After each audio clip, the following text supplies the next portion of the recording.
morning, everyone. Welcome to the morning news on AUT. I'm Samira Franklin. Coming up with the headlines. Today is 18th March 2026. First batch of Ghana Armed Forces recruit to begin training. Freddie Blay rushed to hospital as blood pressure spikes in police custody. 3 arrested over killing of Kusasi chief in Asawase. Every Ghanaian worker must retire with dignity in pension system, Mahama said. News in details. The Ghana Armed Forces has announced the completion of the selection process of the first batch of recruits, with a total of 2,000 individuals set to commence training as part of a broader nationwide installment exercise.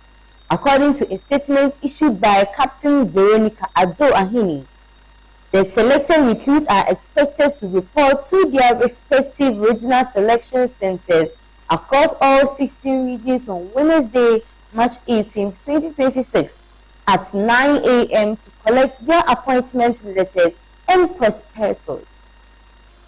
The Armed Forces noted that this initial group forms part of the 4th batches to be trained. It also assured applicants who were deferred due to the treatable medical conditions during the screening process to seek appropriate care, indicating they would be reconsidered at a later stage at no additional cost.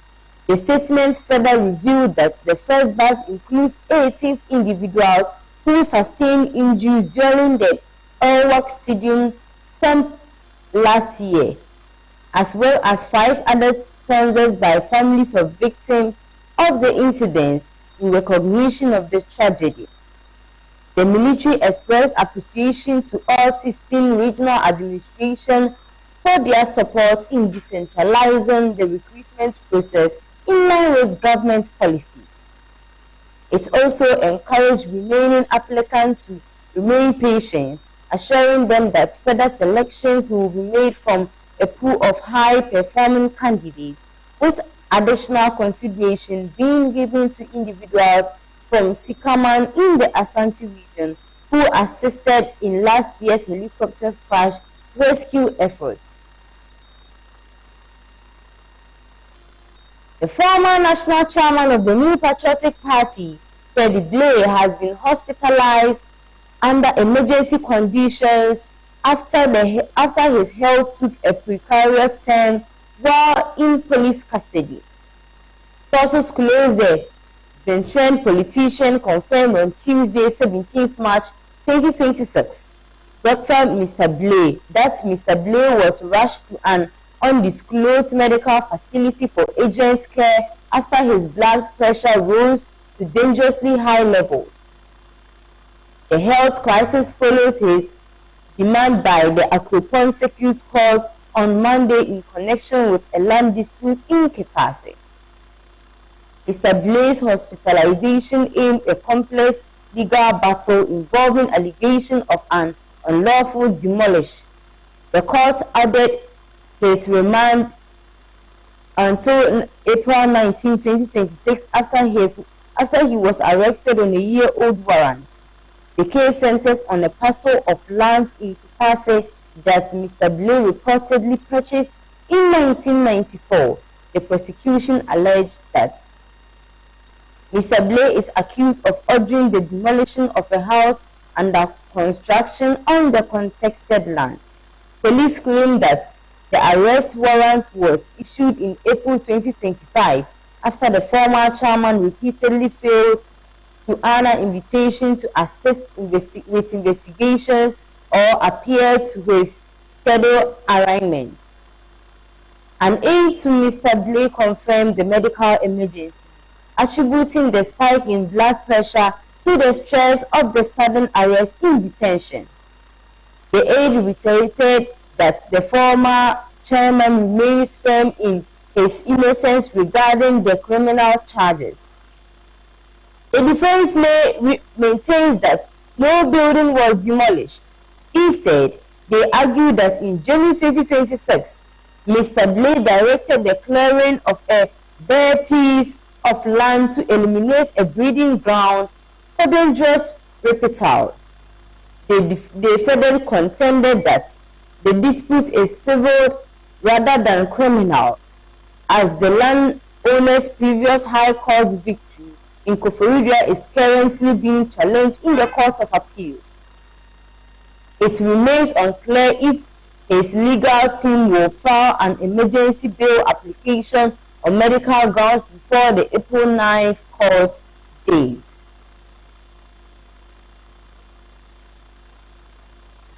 Police in the Ashanti South region have arrested 3 persons in connection with the alleged killing of the Kusasi chief in Asawase in July 2025. The suspects have been identified as Jamil Usman, also known as Babamu or Garu, Suleiman Yasser Arafat, alias Obasanjo, and Ashaidu Sumaibeida, also known as Eyeshadow. Addressing the media in Bekwai on Tuesday, March 17th, the Ashanti South Region Police Commander, DCOP Joseph Hammond Nyaba, disclosed that arrangements are underway to transfer suspects to the Ashanti Regional Police Commander for further investigations. He revealed that a key suspect identified as Eliasu, also known as Abodam, is still on the run and appealed to the public for assistance. We are urging members of the public to provide credible information that will lead to the arrest of suspects, he said. DCOP Nyaba further disclosed that a cake of weapons was retrieved during the operation. We recovered 2 AK-47 assault rifles, 1 pump action gun, 2 pistols, and 44 rounds of 32 ammunition, he stated. Underscoring the scale and seriousness of operation, he noted that the arrest highlights the police intensified efforts to calm down on violent crime in the area. The regional commander expressed appreciation to the Inspector General of Police for his continuous support and commended officers involved in the operation of their professionalism and dedication. He also acknowledged the role played by the public in providing crucial information that led to the arrest.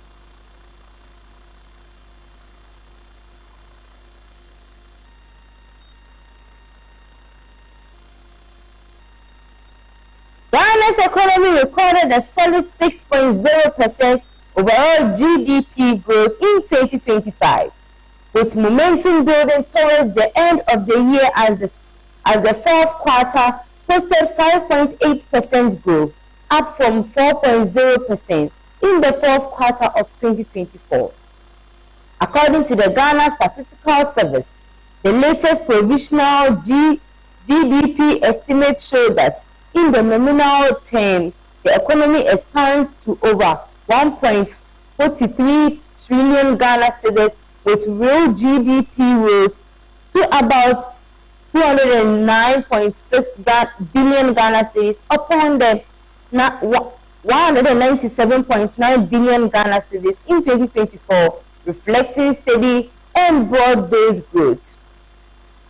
The data indicates that non-oil activities remained the main driver of growth, with non-oil GDP recording strong expansion and outperforming the previous years. This underscores Ghana's growing shift towards a more diversified, non-oil dependent economy. The services sector maintained its position as the largest contributor to economic activities, driving more than half of total GDP growth.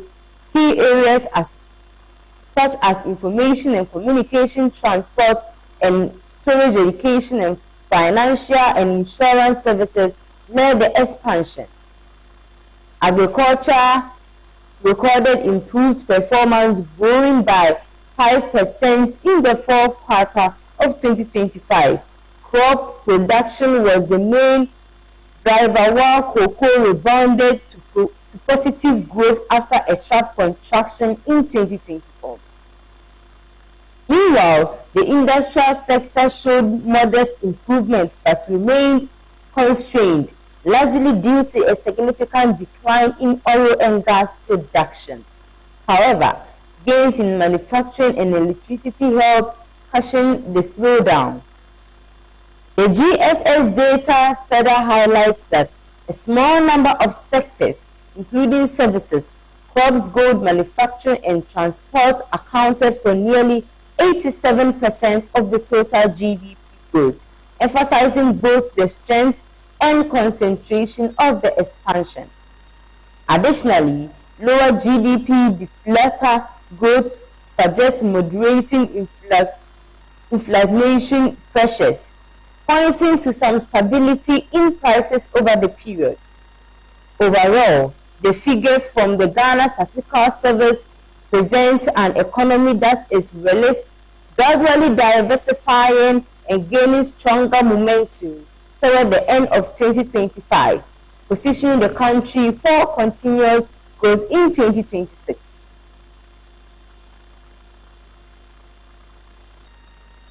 President John Dramani Mahama has stated that every Ghanaian worker must enter with dignity as he signaled a major review of the country's pension system. Speaking on Tuesday, March 17, at the Jubilee House during a dialogue with organized labor, the president warned that the Ghana pension framework is at a critical turning point. My command and friends, our pension system stands at a critical crossroad, he said, stressing that nearly 2 decades after the introduction of the three-tier pension system, coverage remains significantly low. According to him, out of an estimated 10 million workers, fewer than 2 million are actively contributing to the scheme, raising concerns about its long-term sustainability. He further revealed that pension assets currently stand at approximately 100 billion Ghana cedis, representing just about 7% of Ghana's gross domestic product, a figure he noted falls below benchmarks seen in other African countries.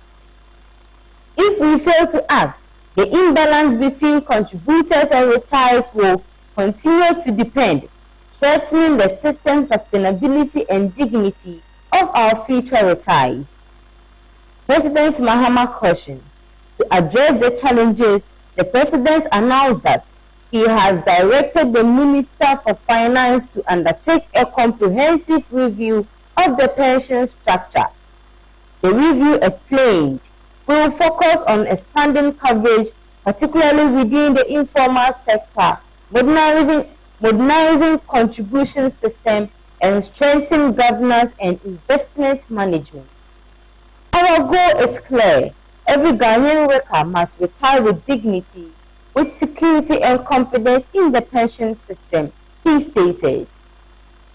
The engagement with organized labor force forms part of ongoing consultation by the presidency to address key economic and social policy concerns after affecting workers across the country.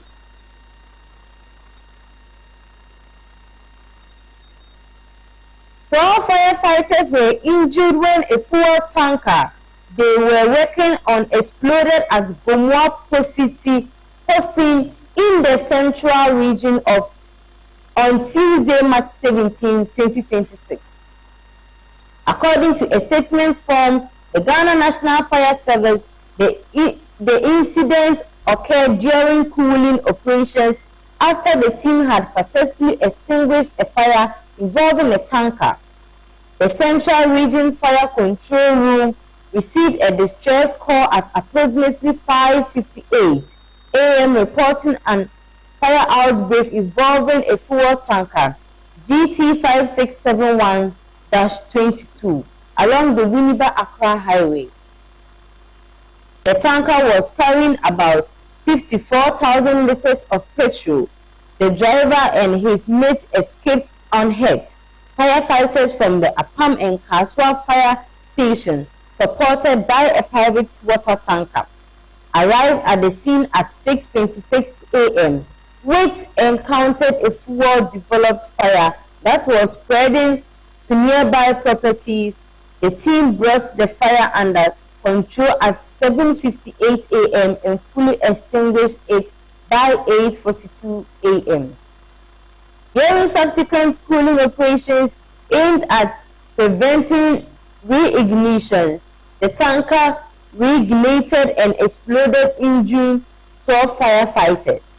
Of those injured, 4 sustained severe burns and were taken to the Winneba Trauma and Specialist Hospital and the Portsea Polyclinic. They have since been treated and discharged. The remaining 8 sustained major injuries and were treated at the scene by the ambulance service team.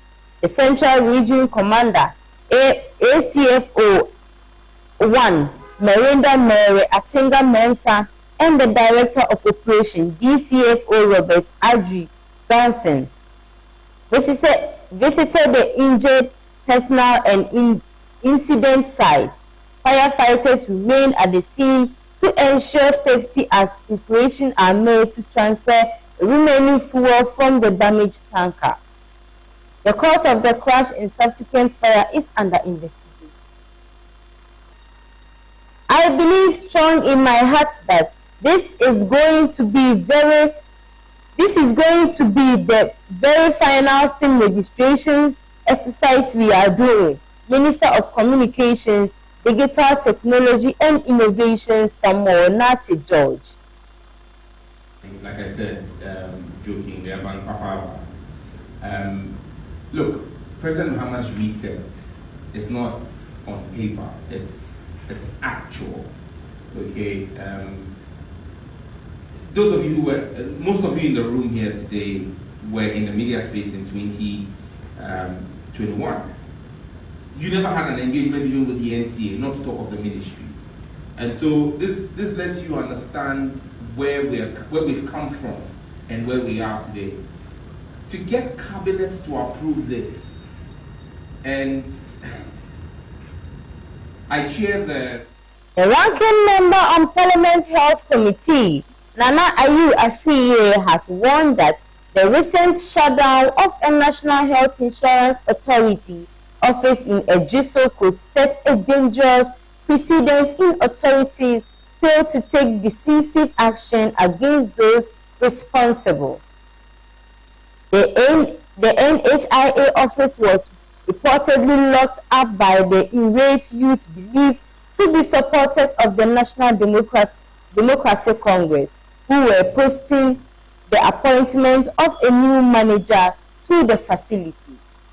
Speaking in an interview on Joy FM's Top Story, Dr. Afriye described the incident as unacceptable and called for strict enforcement of the law to prevent similar occurrences across the other public institutions.